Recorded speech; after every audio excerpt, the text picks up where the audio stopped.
Foodie flavour রূপা থেকে আমি রূপা সেনগুপ্ত। আজ বানাবো ছানার কোপ্তা কারি। তো কি কি লাগবে একটু দেখে নিই। ছানার কোপ্তা কারি বানানোর জন্য এখানে 1 লিটার দুধ গ্যাসে বসিয়ে দিয়েছি। এখানে 4টে আলুকে আমি 2 টুকরো করে 8 টুকরো আলু নিয়ে নিয়েছি। নুন, হলুদ গুঁড়ো, লঙ্কার গুঁড়ো, ধনের গুঁড়ো, জিরের গুঁড়ো, গরম মশলার গুঁড়ো, টমেটো পিউরি হাফ বাটিরও কম ভিজিয়ে রেখেছি, 1 চামচ পোস্ত, 1 চামচ চার মগজ, আর 8খানা মতন কাজু, আর কয়েকটা কিশমিশ, আদা কাঁচা লঙ্কা বাটা, হাফ বাটিরও কম দই, ঘরের মালাই একটু, ফিলিংয়ের জন্য নিয়ে নিয়েছি কয়েকটা কাজু, কাঠবাদাম আর কিশমিশ। নাটসগুলো গ্রাইন্ড করে নেব। নাটসগুলো গুঁড়ো হয়ে গেছে, একটা বাটিতে ঢেলে নিলাম।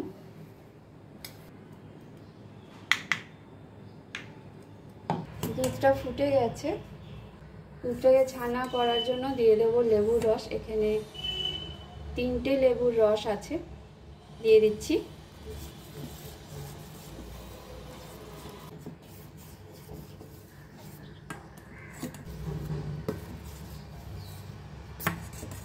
ছানা রেডি হয়ে গেছে,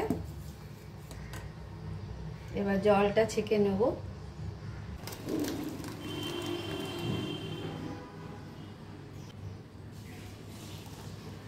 চেপে চেপে পুরো জলটা বার করে 15 মিনিটের জন্য রেখে দেবো, যাতে যেটুকু জল থাকে সেটা বেরিয়ে যায়। জল পুরোটাই ঝরে গেছে। একটা প্লেটের মধ্যে ছানা নিয়ে নিলাম, দিয়ে দিচ্ছি হাফ চামচেরও কম চিলি ফ্লেক্স, 1 চামচ ময়দা, হাফ চামচেরও কম নুন, জিরের গুঁড়ো হাফ চামচেরও কম, দেব 1 চামচ মালাই, আরেক চামচ দিয়ে দিলাম। সব কিছু দিয়ে ছানার সাথে ভালো করে মিক্স করে নেব।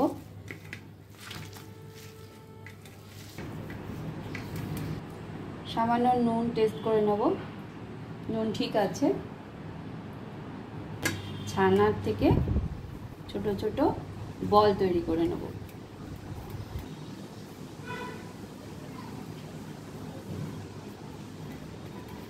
এখানে 1 লিটার দুধে আমার 7খানা ছানার বল তৈরি হয়েছে।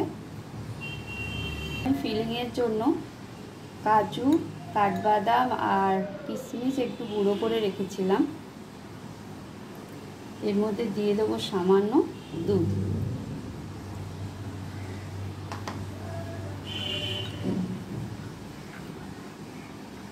মিক্স করে নিলাম। এইভাবে একটা করে ছানার বল নিয়ে একটু গর্ত করে ফিলিংটা দিয়ে দেবো, দিয়ে ভালো করে চারদিকটা বন্ধ করে দেবো। এবার সুন্দর করে গোল করে নেব।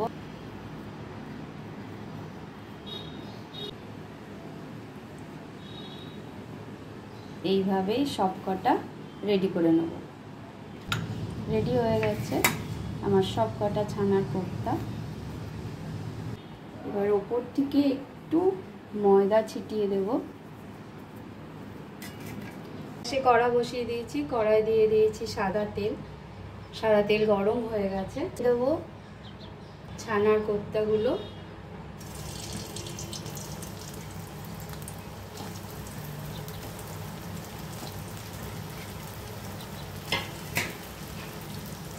ছানার কোপ্তাগুলো দিয়ে 1 মিনিট করে 2 মিনিট দুটো পিঠই ভেজে নেব। 1 মিনিট করে 2 পিঠই ভাজা হয়ে গেছে। খুব হালকা সুন্দর একটা লাল রং ধরলেই নামিয়ে নেব। 4-5টা বেশ ভালো করে লাল হয়ে গেছে, এবার তুলে নিচ্ছি তেল থেকে।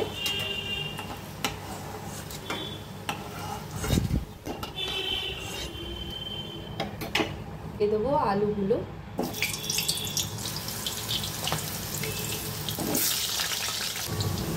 দিয়ে দিচ্ছি হাফ চামচেরও কম নুন।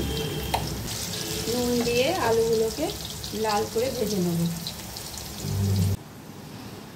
আলুগুলো যতক্ষণ ভাজা হচ্ছে এখানে একটা পেস্ট রেডি করে নেব। কাজু পোস্তর জলটা ছেঁকে নিচ্ছি, দিয়ে দিচ্ছি গ্রাইন্ডারে। দিয়ে দেবো দই, দেবো মালাই। এসব কিছু দিয়ে একটা পেস্ট রেডি করে নেব। পেস্টটা রেডি হয়ে গেছে। এখানে আলুগুলো লাল করে ভাজা হয়ে গেছে, আলুগুলো তুলে নিচ্ছি। কড়ায় 1 টেবিল চামচ মতন সাদা তেল রেখে বাদবাকি তেলটা ঢেলে নিয়েছি একটা বাটিতে। দিয়ে দেবো 1 চামচ ঘি। তেল ঘি গরম হয়ে গেছে, দুটো তেজপাতা দিয়ে দিলাম আমি 4 টুকরো করে। দিয়ে দিচ্ছি হাফ চামচ জিরে, দেব সামান্য হিং।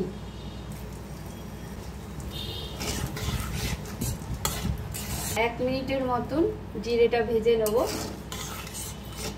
1 মিনিট হয়ে গেছে, দিয়ে দেবো আদা কাঁচা লঙ্কা বাটা 1 চামচ।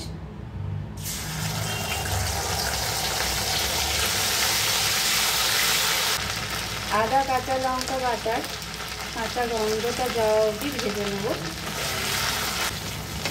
আদা কাঁচা লঙ্কার বাটাটাও ভালো করে ভাজা হয়ে গেছে। দিয়ে দিচ্ছি টমেটো পিউরি।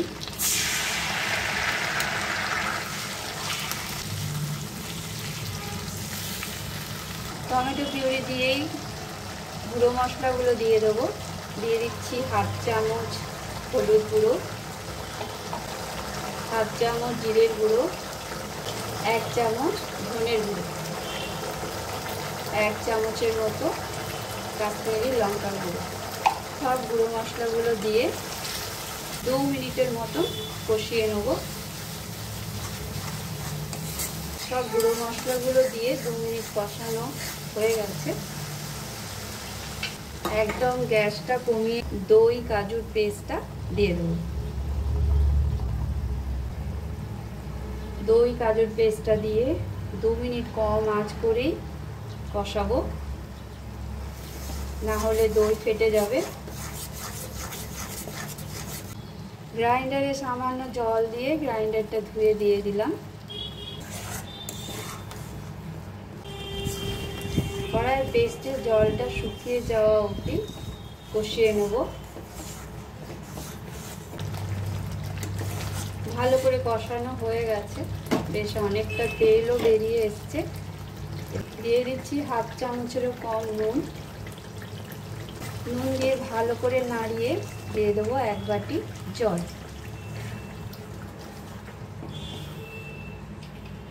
দিয়ে দেবো আলুগুলো।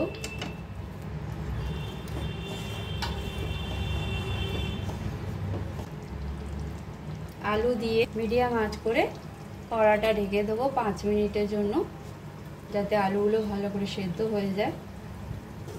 5 মিনিট হয়ে গেছে, ঢাকনাটা খুলে দিলাম। আলুটা একটু দেখে নেব। আলু সেদ্ধ হয়ে গেছে।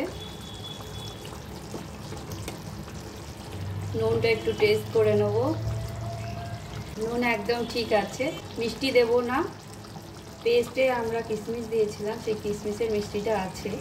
দিয়ে দিচ্ছি গরম মশলা সামান্য, দিয়ে দিচ্ছি 1 চামচ ঘি।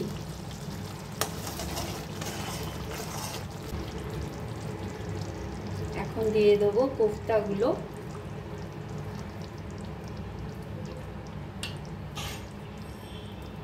কোফতাগুলো দিয়ে 2 মিনিটের জন্য কড়া ঢেকে দেব। 2 মিনিটের পর সার্ভ করে দেখাচ্ছি।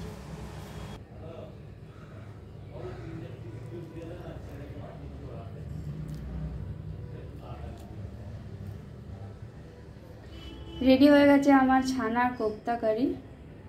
ভিডিও যদি ভালো লাগে লাইক শেয়ার সাবস্ক্রাইব করে দেবেন। Thank you.